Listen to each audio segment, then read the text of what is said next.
Diyos nga pag-isgot nato may tungod sa Efeso no, gikan nagsugod ta sa na nasabtan nato unsa kadako ang gibuhat sa Dios, gihawas ta niya gikan sa kaulipnan, gikan sa atong mga kinaiya nga makasala, mga kalibutanon kinaiya, na ang pagkaulipon sa kaaway, mo nang kinabuhi sa Efeso, nga kinabuhi po nato, gihawas ta sa Dios ni ana, o aron dalhon ta kauban si Kristo. Matong sa among sa New Testament survey, alive with Christ, Ephesians, Ephesians.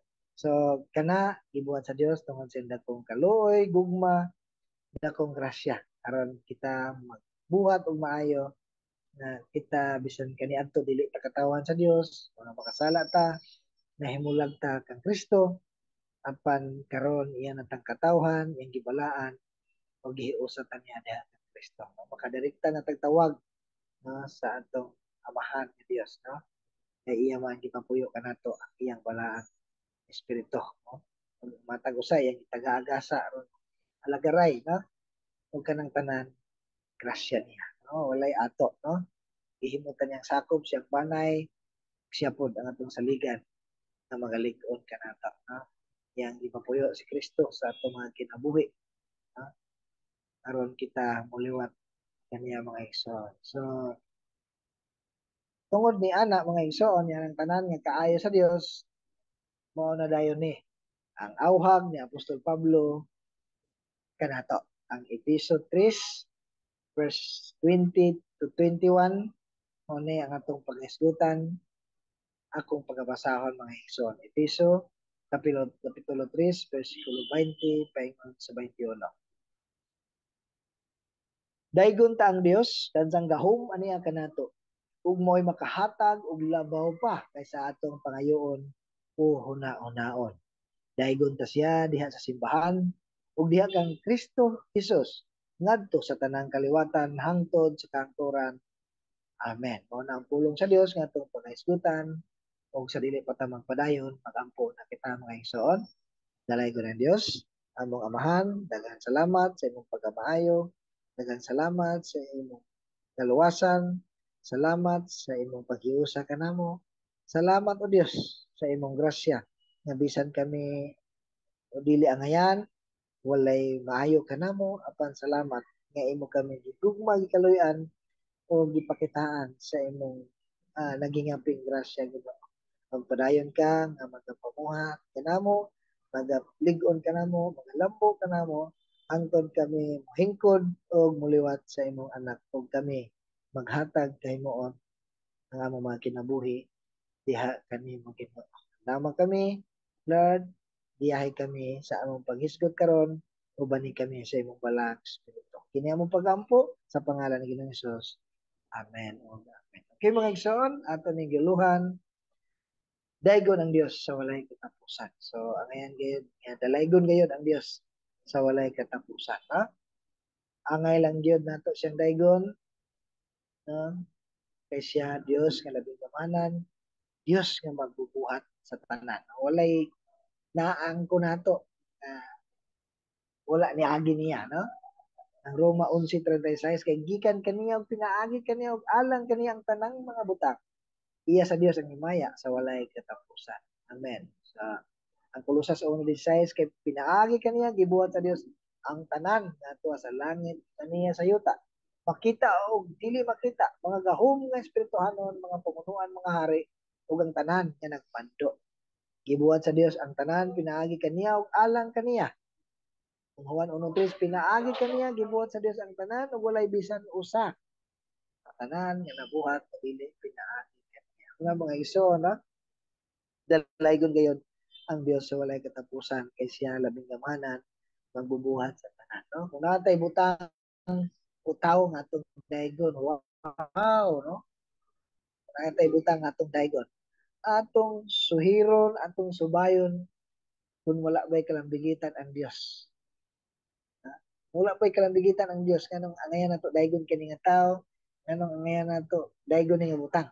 Kung atong subayon, suhiron umayo, diha mo tinaw nga ang Dios ang angayan sa tanang pagdaig o paghimaya kay diha sa tanang butang na ay kalambigitan ng Dios kay kaniya man nagagikan ang Amen mga igsoon, siya ang nagpugna, siya po ang nag-provide, no? Siya ang nag-provide kanato gahom, ganiya kanato mipuyo, no? Mao na ang balahang espiritu na Dios, no? Nasamang hiyas gahom kabagtuhan, no? Bisan ang imposible kayo iyang mahimo. Yan sa atong mga kinabuhi, no? Siya ang nag-provide, naghimo kanato, siya ang nagluwas kanato, siya usab ang nagpadala kanatong pagtatabang. Episo 1:19 ato naningagian kanano man ta sa Episo 3. Giampo ko usab nga masayran ninyo ang kadako sa iyang gahom nga niya kanato nga nagtuo kaniya. Kining gahoma nga niya kanato mao sa verse 20 iyang gigamit sa pagpanhaw, pagpalingkod kang Kristo sa iyang tuo dito sa langit. So muna mga igsoon, ingon nga ang apostol, no, si Apostol Pablo nangandoy nga puno nato ang ato mga nahuna sa mga ideya sa hingpit nga walay sa mga walay katapusan, no, eternal ang atong panghuna mga atong isulod, no, no? Sa grasya sa Dios kana magagahom kanato, no, sumala sa gahom nga naglihok dinhi kanato walay lain kundi ang gahom nga iyang gibuhat diha kang Kristo sa diyang gibanaw niya siya dito sa mga patay ng Episo 1:20, no? Ang gahom nga aktual nga naglihok dinhi kanato kinahanglan nga ato ni gamiton aron matuman ang mga katingalahan aron matuman pagkabalaan kung maghatag kanato dako nga espirituhan ng kusog magamit ta sa buluhaton sa Dios, no? Kinahanglan nato ang iyang gahom ug kusog aron kita makapadayon ug makalahutay ug mosamot kalig-on, no? Kung ano nagpadayon ta sa ministry, nagpadayon ta sa buluhaton, nagpadayon ta sa pagkristahanon kana tungod sa gahom kusog grasya nagihatag sa balang espiritu kanato, no? Ang gugma sa Dios gipadayag niya diha kang Kristo ug diha sa pagpapuyo sa balang espiritu sa matag usa kanato then nakapackage na diha ang mga gasa alang sa atong paglambo alang sa atong paglig-on ang gugma na diha ang kalipay na diha ang kalinaw na diha ang pailog kaluoy kaayo na diha ang pagkamaminatod-on pagka mapausanon pagka mapinugnanon sa kaugaling na diha dala package na sa balang espiritu nga iyang gipa tuyo sa matag sa kanato unang daygon ang Dios sa walay katapusan nganuman unang punto kay siya mo ay naghatag na nato gahom, no? Hinumduman nato nga naay gamahanan sa atong kinabuhi, no? Kasagara baliwala ang nato kalimutan nato basta na gani mga problema, no? Lahi ang atong dagan sa atong pangunahan sirit dayon sa asa ta makadangop makaduol, no? O problema, no, nganong dili ta magpatabang sa balang espiritu nga gamahanan nga naa nato, no? Kung kawadon nganong dili ta mangayo, no? Mabati taghandog og kabalaka nganong dili ta palig-on patabang malig-on ta niya, no? Naa siya gahom is able, kaya niya makahimo siya makahatag siya kay siya labing gamhanan ug kitagon sa tanan, no? Labaw pa ang iyang mahatag no bisan ang mga imposible nga wala nato gidahom pwede niya ihatag pwede mahitabo sa atong mga kinabuhi, no? Atong ipangayo taman sa maabot nga atong pangayoon labaw pa ang iyang mahatag niya na, no? Atong ginahuna, no, sayran na niyang daan labaw pagani ang iyang ginahuna alang sa atong kamaayuhan. Amen mga igsoon. Natay mga panghuna, natay pangayoon apan napay mas maayo mas lakaw pa kay hatag ang Dios. Lucas 1:37 kay alang sa Dios walay dili niya mahimo. Nothing is impossible with God, no? Sa paghunahuna sa Dios, no? Sama ra nga naghunahuna kita sa kawanangan, no?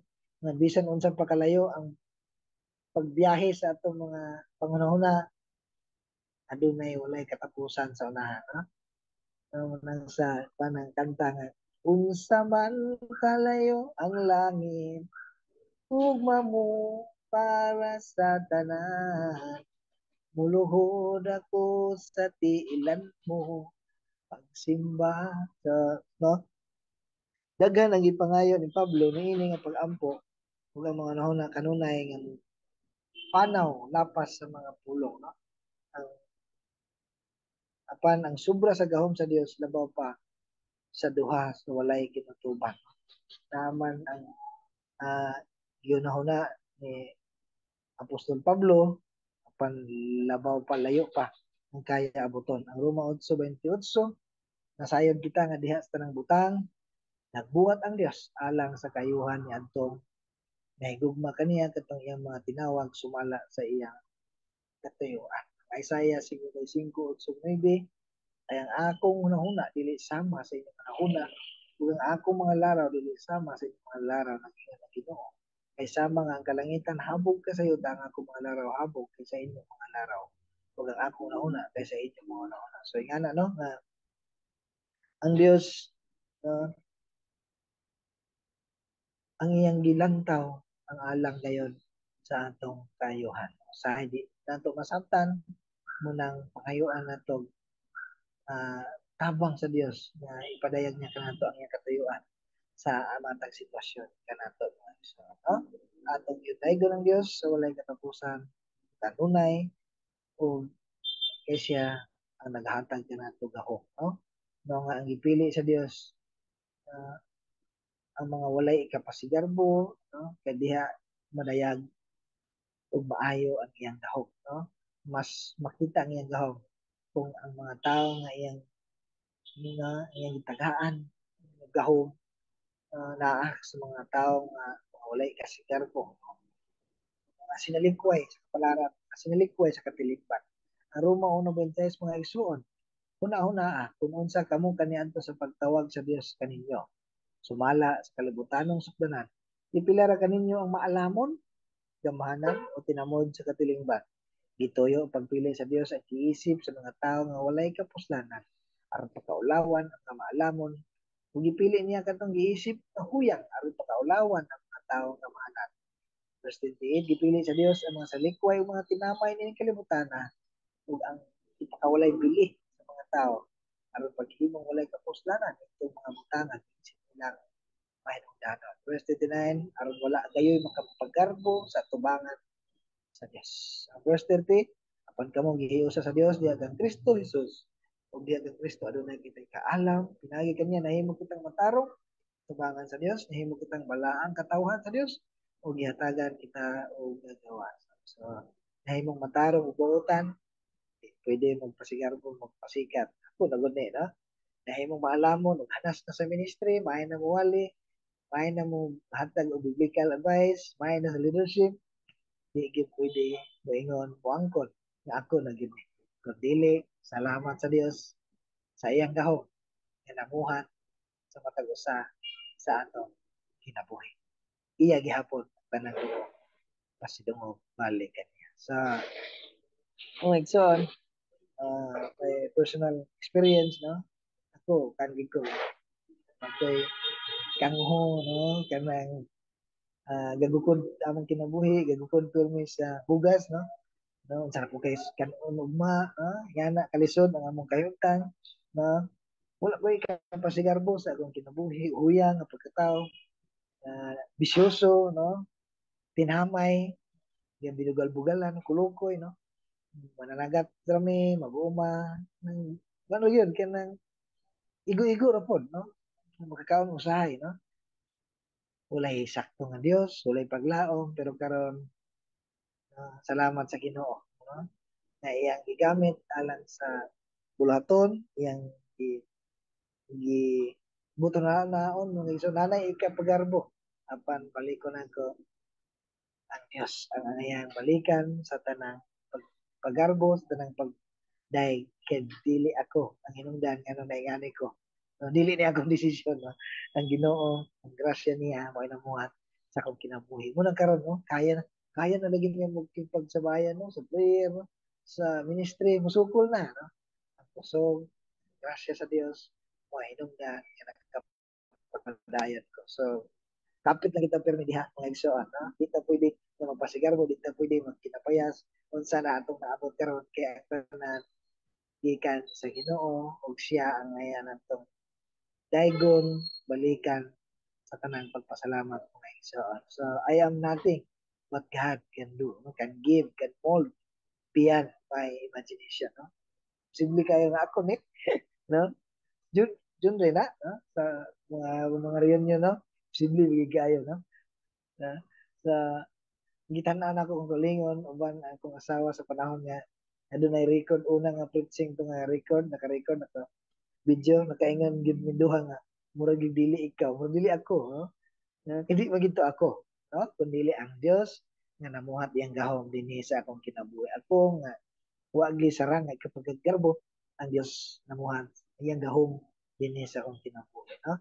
Dili ta makalimit sa Dios, no? No? Nga moingon nga murag moro man gid siguro ni ako Lord, dili man gid siguro ko tama, no?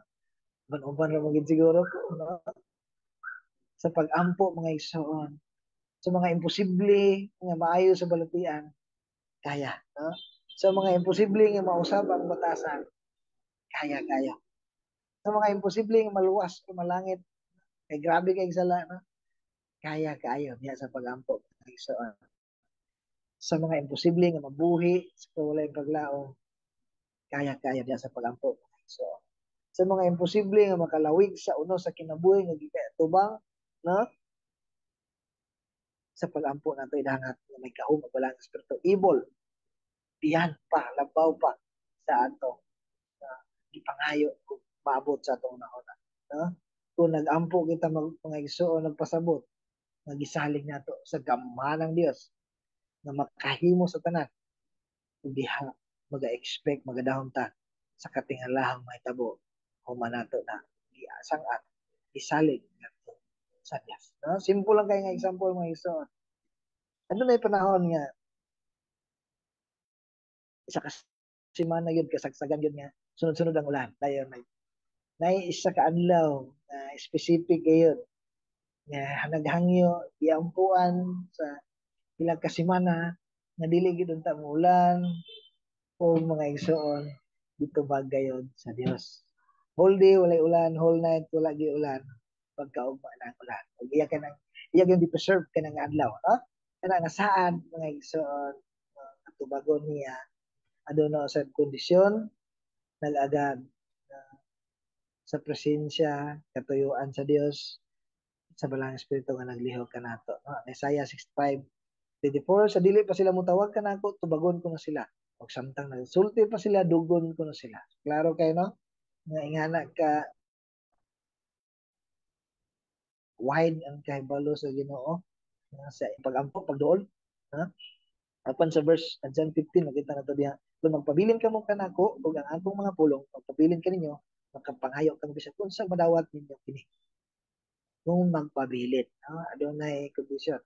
Filipos 2:13, kaya ang Dios nagbuhat kanunay diha kaninyo aron paghatag kaninyo tinguha sa pagtuman sa iyang kabubuton. So muna mga igsoon na nagkinahanglan usab mga answered prayer na kinahanglan nga magpabilin kita diha kay Kristo o sa iyang kinabuhi nato kini, no? So daygon ang Dios sa walay katapusan kay siya ang naghatag nato gahom. Lain pa minaw no nga paingon ta nga gamhanan ta, no? Pero mo na tinuod na gahom nga na dili naman maparehas sa mga magic or atong gusto mahitabo dayan, no?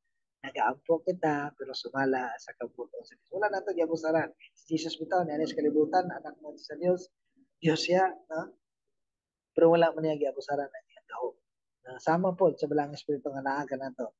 Dili pwede nga magic ko nato pangayo, no? Nagay ko ani, no? Diretso dayon, no? Nagampo kita sumala sa kabuton sa Dios ug magresulta kana sa kayuhan ug labaw sa tanan sa pagdaig kadungdanan himaya balik ngadto sa bugtong buhi nga Dios. Amen mga igsoon. Sa atong mga example no katong nahitabo sa itong Socorro Bayanihan nga daghan kay mga tao nga nadala ni kining Senior Aguila no kay mo lagi ilang kuan nga Dios no sana gikonsaran sa Dios no gigamhan napoy mga milagro no. No? Imposible nga kalit kay nahitabo sa kinabuhi nagapatingala sa mga classmate, mga silingan, no? Gigamhan pod ang mga tao apan dili sa espiritu sa Dios kun dili sa kaaway nga nagresulta sa ilang pagdaig asa kang Senior Aguila. Dito ang ilang pagdaig nakasentro no? O sa kalisod nga ilang nahiuguman na namiya sila sa kahuruway silang trabaho, ug dito kasi natin sila pinugos ng pagkasal, na pinugos ng paghihilawas ug uban pa nga mga mali nga mga gawe. So kaya ang ilang pasidungog, ang ilang pasalamat ngadto naman sa mili nga Dios. Imbes nga ang Dios nga tinubdan sa tanan, labing kamahanan na ang angayang daygon, dito naman ang ilang pagdaig. Nakuan sila na gamhan sa espiritu o dili sa balang espiritu sa kaaway na sa muna nga dautan nahitabo sa ilang kinabuhi silang pamilya sa daygon ng Dios kay siya naghatag ng tugahom kanato ay ang katawan no ang verse 21 daygon ta siya diya simbahan ug diha kang Kristo Jesus ngadto sa tanang kaliwatan hangtod sa kahangturan so diya simbahan nga magbubungahon ang kinabuhi ang ministry ug gugma sa usag-usa no diha kang Kristo Jesus nga mo'y nangulo no sa iyang paghigugma pagsakripisyo pag-unong kanato hangtod sa katapusan ngadto sa tanang kaliwatan no ang iyang paghatag provision protection guidance ug uban pa ha ang iyang grasya humong nga grasya daghang panalangin alang sa iyang mga binuhat laki pagkaon tuyanan silaw sa adlaw ulan no ang pagpugong sa dautan dili makabuhat mayo no ang dili maihap nga mga kabaguhan sa kinabuhi ug pag-uswag espesyal gid kayo ang grasya na ato makaplagan diha sa sa Dios limitado lamang kini yantong misalig kang Kristo pinaagi sa pagtuo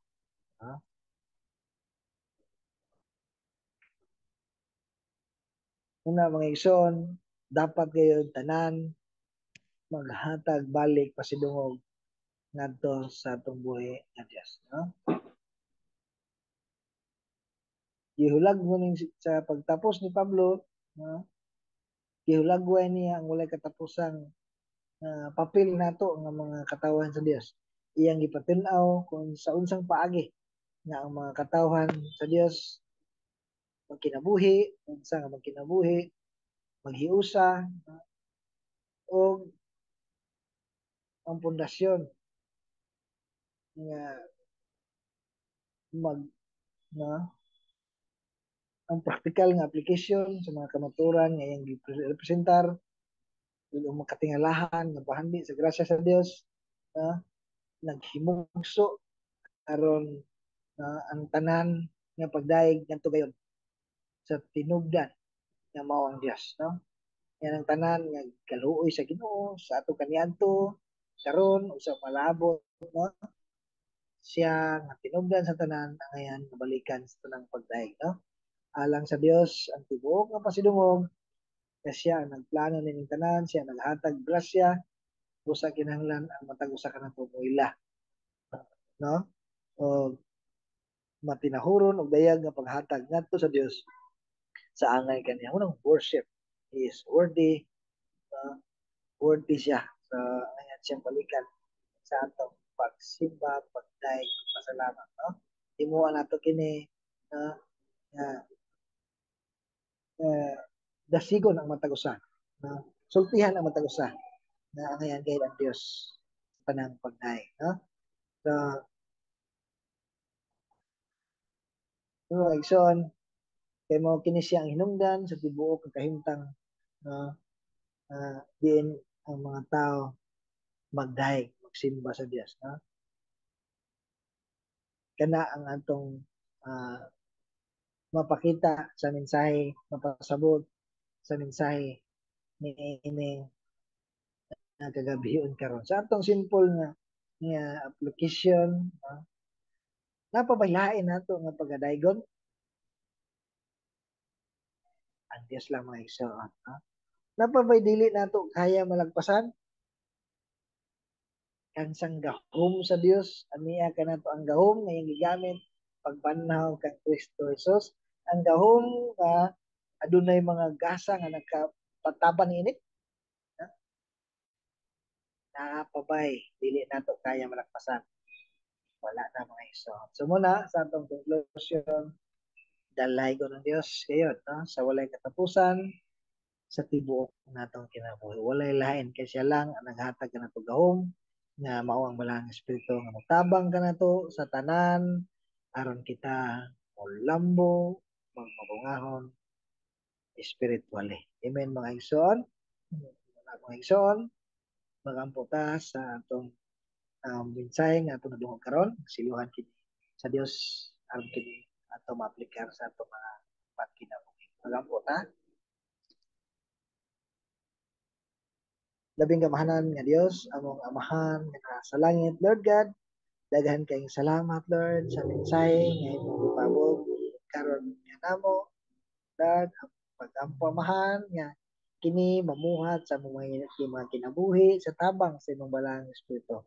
Ang pag-ampamahan nga magtagbaw kini kanamo, mag naghatag kini kadasig kanamo, Lord labi na Lord ang mahitungod sa mga gibuhat nimo sa imong kinabuhi nga among matul-id nga ikaw gid ay ang tanan nga balikan namo sa pagdaig pasidungog ni Ginoo. Kung unsa kami kaniadto, yun sa minimo pag mag-o karon, yun sa minimo paghatag, buhay paglaom, yun sa minimo pag-alingkawas gikan sa mangitngit nga kinabuhi na hugaw nga kinabuhi. Lord, salamat sa imong paghawas. Gidala nimo kami diha sa imong katingalahang kahayag. Imo kaming gihinluan gikan sa among mga kasalanan Ginoo. Salamat kay Dios, tabangi kami Lord nga among makinabuhi nga mabalik kanimo ang tanang pasidungog kay wala magid kami angay nga ipasigarbo kay ang tanan grasya nimo ang tanan kaluoy nga imong gibati gugma nga imong gipasinati kanamo Ginoo. Salamat kay Dios ug sa mga kalisdanan nga gitubang sa mga kaigsuonan dahil ang ulong usab nga imong gipaabot kanamo karon maghatag usab kanamo kadasig magpahinumdom ka kanamo nga anhaan di ay ang balang espiritu nga gamahanan nga mipuyo kanamo nga walay dili usab mahimo nga matabangan Lord tanan namong panginahanglan kaya tagbuon labaw pa sa among ginahuna labaw pa sa among pangayoon. Salamat kay Dios Lord magagahom ka mamuhat ka sa matag kinabuhi nga ang pulong nga monodungog dili kini malabay nga walay kahimuan dalay ko Dios sa ngalan ni Jesus. Amen. O Amen. Okay mga igsoon, salamat sa Dios sa iyang pagpamuhat no, sa atong prayer meeting.